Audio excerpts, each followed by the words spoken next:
This is Scott Becker with the Becker Business Minute and the Becker Private Equity and Business Podcast. Today's discussion or title is The Return of the Former CEO.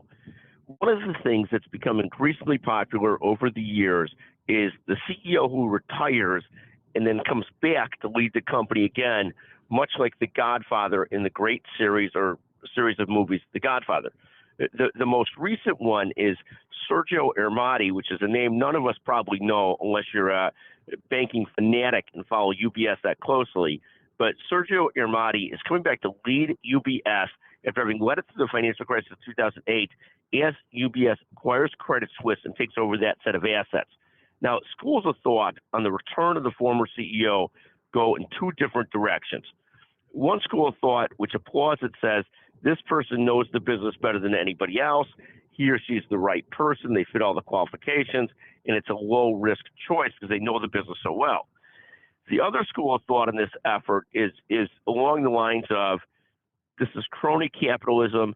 That CEO is still on the board. He's still close with everybody. He's the easy choice, but often the same old choice, the same old choice.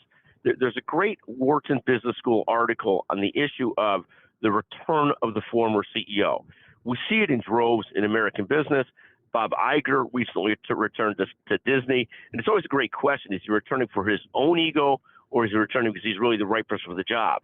What we do know at Disney is he sort of stuck around for the whole time that the new CEO was appointed and made that guy's life miserable. The second concept that you see, Howard Schultz came back to run Starbucks again. Might have been his third time coming back to run Starbucks again. This one was not as successful as the last couple, but there is a concern that with the CEOs, by the time they've come back a second, a third, or fourth time, they don't have the energy and brilliance and connectivity that they had the first time. We'll see how it works out with Sergio Ermati. Just a fascinating thing to watch. Congratulations to Sergio. The jury is out on Bob Iger. I think the jury's already been decided on Howard Schultz's latest return, but some people may differ with that. Thank you for listening to the Becker Private Equity Podcast and the Becker Business Minute Podcast.